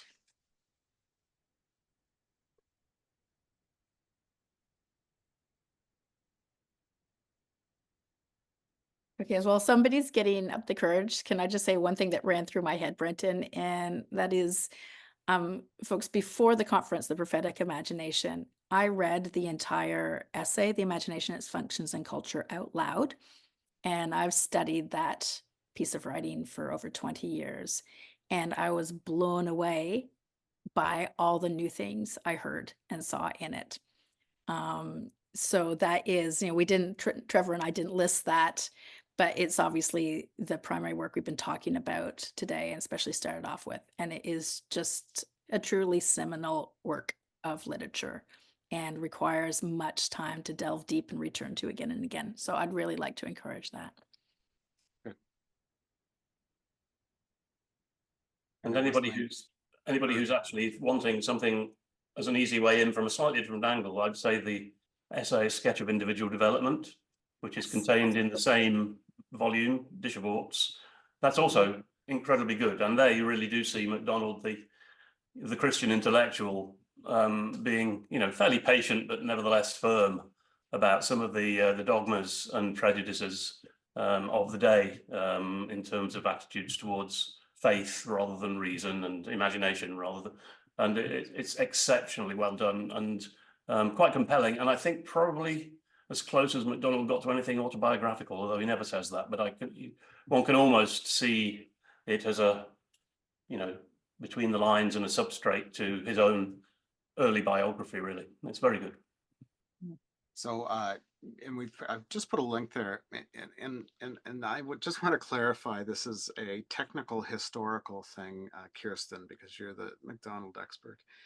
When I first saw the name The Dish of Orts, I thought it was just kind of a funny play on how we might say oughts, like as in I ought to do this or that. And so that was for 20 years. That's what I thought that this book was. What is an ort? Yeah, how you read is probably a better title in a sense for the book. But an orts from MacDonald's understanding was a colloquial German word for a dish of things that don't really matter a lot. So that's what he was intent. Like, this is just a few little writings that aren't that important. And apparently he himself came back later and said, actually, that was not a good title because I think these things are really important. Yeah. But it's a nice contrast to his anthology of Philip Sidney. Philip Sidney being one of MacDonald's most important influences, and he was a fanatical Sidney fan. He was a big Sidney fanboy. And actually some of his thoughts on imagination you could directly trace back to Sidney's defense of Posey. But he does an anthology of Sidney's works, the same way Lewis does an anthology of MacDonald's writings. Sidney does an anthology of Sidney's writings. The only person for whom he does that, though he had hoped to do one for Herbert as well, George Herbert. But it's called A Cabinet of Gems, which is quite a contrast to A Dish of Orts. So we call orts our junk drawer. That's the junk drawer in our house where everything goes, and then we sort it. Bits and bobs. Yeah, the bits and bobs. Although an older person told me it was a kind of like food, like the oats plus like whatever happened to be laying around for breakfast or whatever. So perhaps I do like my misinterpretation. I think it's helpful. And yeah, go ahead, Paul. How about Mathams? Matham. I don't know what you mean. M-A-T-H-O-M-S. I don't know what that is. It's in The Hobbit, or see, I have to look words up more. I do want to note George MacDonald anthology that was just noted by Kirstin, Jeffrey Johnson. One way to know kind of ways into MacDonald through Lewis's eyes is to read the anthology. They're just little tiny daily snippets. But at the back, you can actually see him list the sources for these things. So you can actually see where his priorities were in reading different kinds of things. So just there. Okay, Thomas, please go ahead. Hey, thanks very much. Hello, Trevor and Kirstin. Hey, Tom. Good to see you guys. I've been listening mostly in the background, and I've heard you touch on the childlikeness of faith, and I've heard you touch on the prophetic imagination and the imagination and prophecy. And I'm wondering about a more direct connection, or if you see a more direct connection between imagination and faith. So how does say a lack of imagination equal a lack of faith?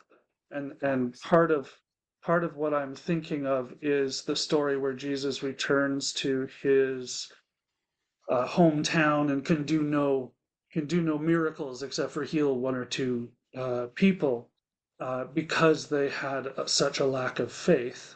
And I'm wondering if in part we could equate that to a lack of imagination as to what Christ could do or was free to do. Okay. Yeah, I'll have a stab if you like, Kirstin. I'm not sure what I don't know about that particular passage. It's interesting. It's always challenging to come across those bits in the Gospels where lack of faith, it's almost as if faith is if you don't bring enough faith with you, then you're not going to get anything. I'm quite sure that's not what it means. But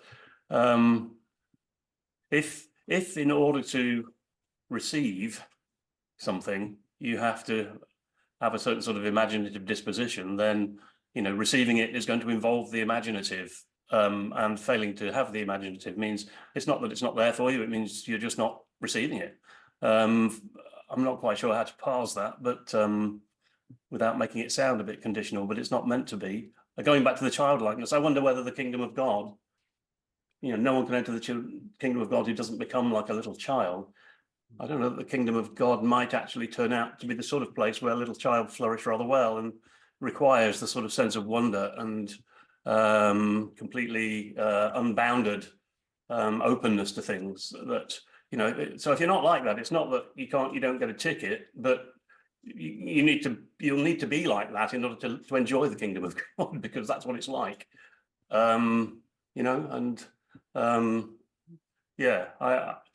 I think imagination and faith are vitally linked, obviously.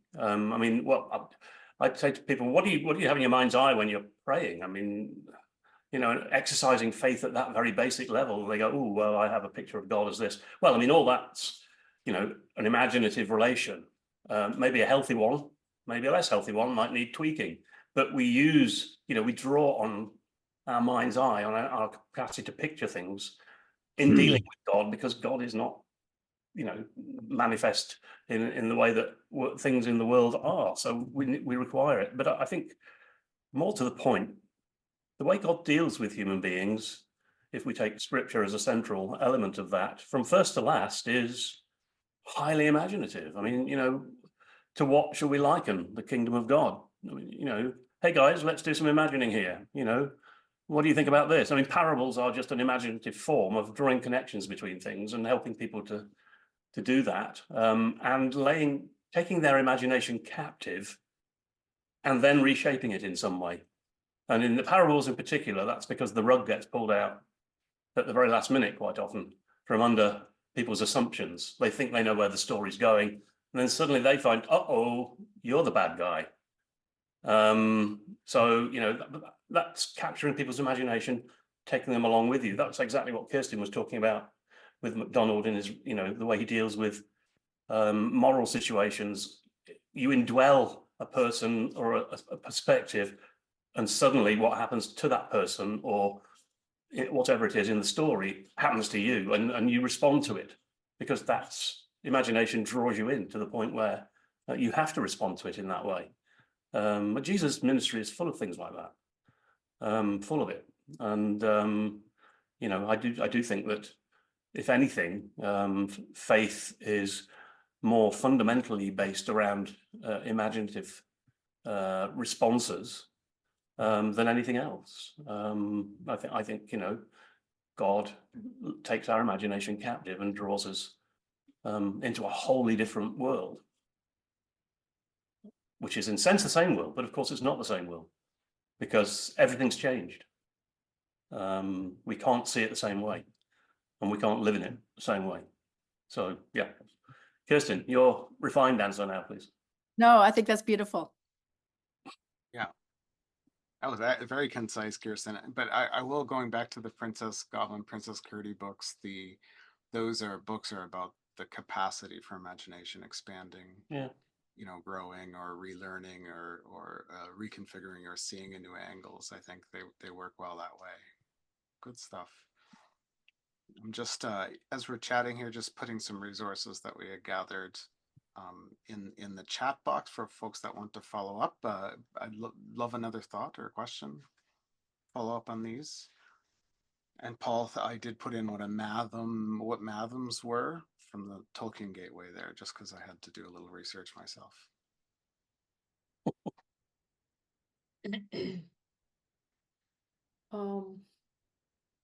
Denise, go ahead. Because it's a little bit past 9, so we are kind of getting to an end. I've been amazed by listening to the conversation, and it's kind of wonderful to be together in this online meeting, which is real and not real, let's say, trying each one of us from so many places and so many backgrounds. And I'm delighted that there are so many people from the States, but also from other countries, and especially from Europe. I love this. This is the mission of the C.S. Lewis Society from Central and for Central and Eastern Europe, to make all this information available for people from this part of the world. And we had someone from Macedonia and also from the Republic of Moldova, and students and professors from Romania that maybe have never heard, like myself.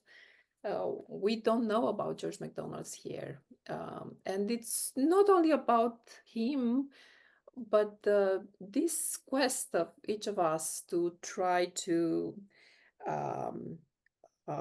go beyond reality and try to deal with the reality at its depths, as Trevor said, and to encounter the imaginary worlds of some writers in order to have the things that are in us waken up, and to make sense of life and meaning of it, and in our search for love, truth, and beauty, to discover, to understand better how to reason, how to imagine, how to believe, how to understand faith, and everything. I think is maybe it should just the beginning of this conversation on MacDonald's.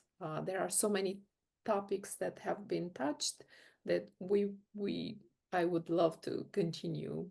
And thank you, Kirstin, and thank you, Dr. Hart, for the amazing things that you've said. I will ask permission that we will work a little bit the recording and to post it for those who have registered and attended or were not able to attend, to make it available. And maybe we can even put together a list of all these resources that can become a beginning, or I don't know, going further in our travel in discovering George MacDonald's mainly, but also all the other kindred spirits that were mentioned. Thank you for being here from South Africa or Rwanda, Dr. Pucci, for the first time. And I would also like to greet, I would call him a dear friend, but we only met once, and I was delighted. We have a big poet among us, Michael. If you just want to greet us, because you are for the first time at CS Lewis Connected and you are here, we will not let you go without saying anything about the subject or whatever. And probably we would love to have you as a speaker one day about the subject that you choose. you can turn on the mic, please. Thank you, Denise, for your kind words. And it's actually Mihal is how I pronounce my name. But but I want to just say hello, if I may, to both Kirstin and to Trevor, who are old friends of mine. So, and of course, Denise and myself have met as well. So thank you very much. Very enjoyable to watch and listen. Thank you. Thank you for being here. Lovely to see you. Likewise. Come back, St. Andrews. Thank you, Trevor. I'm on the other side of the Atlantic now, as you know. I know, so I know that. it's more difficult. I'm sitting here in Manhattan looking out at the East River. Well.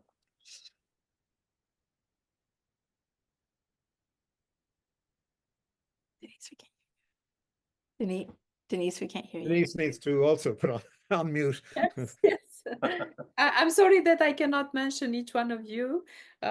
Some of you that we met, some of you we had in Yash. You are all invited to come next year to our conference. We will tell you about it. But till then, the invitation is to join the George MacDonald Society conference in St. Andrews. And we will just share in a minute the invitation. You are invited to attend and to discover this amazing world of George MacDonald's together with the wonderful scholars that are there prepared to tell us more about him. Thank you also, Brenton. You are indeed. Maybe we will keep you, like forever. especially if you promise to come next year to Yash. Oh, well, I definitely want to come next year to Yash, and actually have envisioned also a trip into Skopje, into Macedonia, to do a little work there. So hoping, because those things are much closer to, like, they're much different countries, but they're closer to, Macedonia is closer to you than I am to Kirstin right now, and we're both in Canada. So yes, that was a great conversation. Thanks to our non-George MacDonald's Trevor, theologian, Kirstin Jeffrey Johnson, for speaking about theology and George MacDonald. Thank you, Brenton. Oh, well, I hope you don't mind that I've taken some pictures with you. Thank you for being on the screen, that we can see your faces and smiling. And we will just send you the recording through the next newsletter. And I'm grateful that for us in Europe, we spend the evening together. For you, the morning, the Friday morning, just diving into this bridges, and we can't wait to read more. In Romania, George MacDonald is not known. I will just mention that our daughter, who just finished studying English literature, she's the first one who wrote a paper on George MacDonald's, and she was accepted to write a paper in our university, and we do hope to make him known. And Kirstin is the engine of this great machine that I'm a cog of many. yes. Yes, and we hope to translate him in many other languages in Eastern Europe. And yes, we will see. Well, the river will take us. But thank you, Dr. Trevor. As I said, you are invited next year as a speaker for our conference. And till the next CSLKS Connected, we just greet you. And again, we are grateful that you have accepted our invitation to be part of this. I don't want to finish, really. If anyone wants to add anything, we are still